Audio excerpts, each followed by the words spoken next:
Good morning, students. Hope you all are studying well.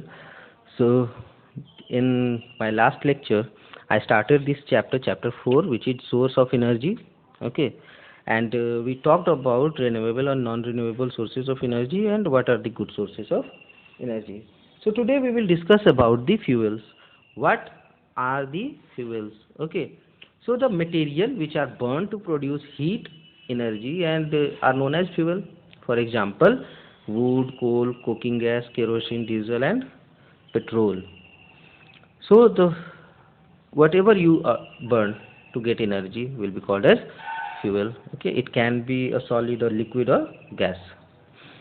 So what is the good characteristic? What are the characteristic of a fuel? Okay, so how can we justify that this fuel is good and this one is bad? So there is a category to categorize them, okay, which is known as calorific value.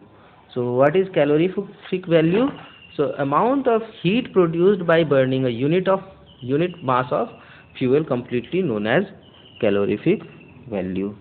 So the amount of heat produced by burning a unit mass. So we just to calculate that which one is a better fuel, we do nothing but we take unit mass of each one of them and burn them, and whatever energy you will get, that will be its calorific value, or the amount of heat produced by burning 1 gram of fuel completely is called as calorific value. After burning 1 gram of fuel, whatever energy you will get, that will be the calorific value of the fuel. Okay, so the calorific value can be expressed in terms like calorie per gram, or kilocalorie per kg, or joule per kg, or it is British thermal unit. Okay, BTU per labs. Okay, so generally we use these calorific these units in India. Okay, so this is how we these are the units used for calculating calorific value. Here in this table you can see some of the calorific values given, okay, of the different fuels, like the dung cake has 6 to 8 kilojoule per gram. Okay, then the maximum calorific value, which element has, it is hydrogen, which has maximum calorific value, which is 150 kilojoule per gram. So you can see through this table that which is a better fuel for us. Okay, now we will see about the characteristic of an ideal fuel. So what are the characteristics?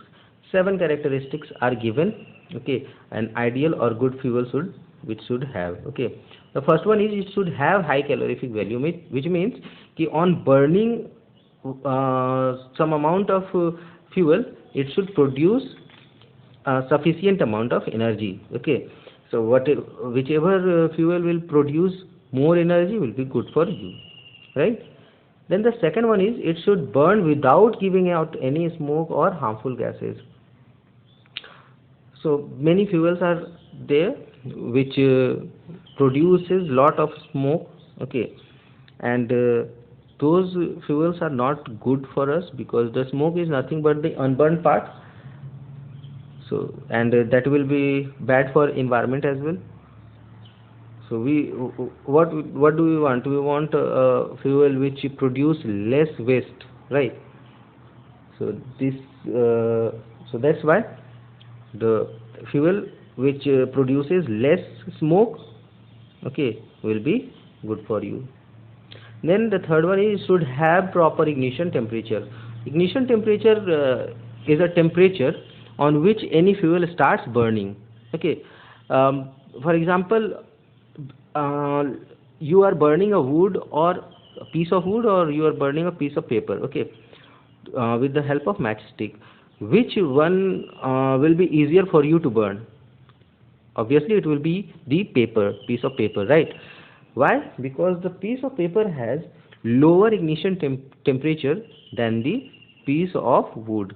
Okay, so the ignition temperature is the temperature on which any substance starts burning. Okay, So that's why a good fuel should have a better or a proper ignition temperature. Then the next point is it should be cheap and easily available. The thing which is your fuel and which will be not easily available, how will you use that, right? So that's why this is also one of the characteristic that the fuel should be easily available and should be cheap as well, so that you can use it properly. Okay, so that's why this is also one of the characteristic of an ideal fuel.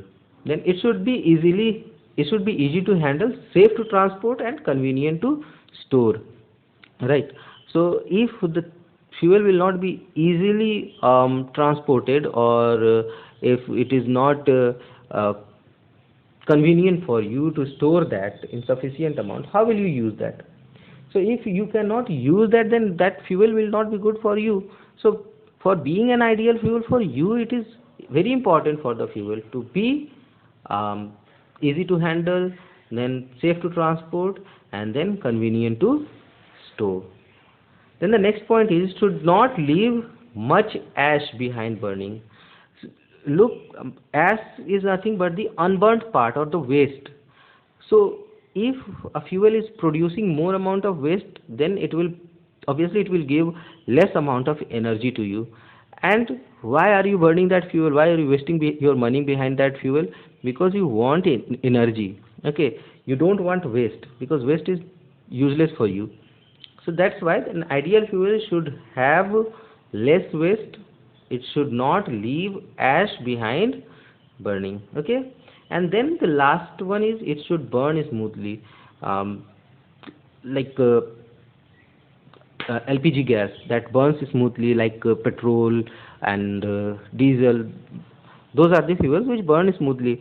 But instead of taking those, if you are burning up coal or wood, then it will be quite difficult, even more difficult than the fuels like petrol and hydrogen gas.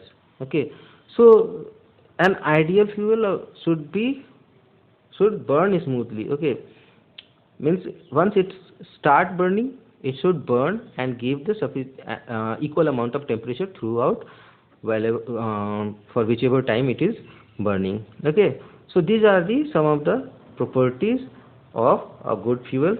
Okay, so do your make your notes. Okay, do the questions given in your book related to the topics.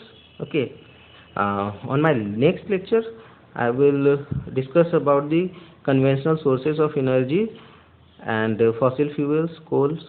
So till then, bye bye, keep studying, take care.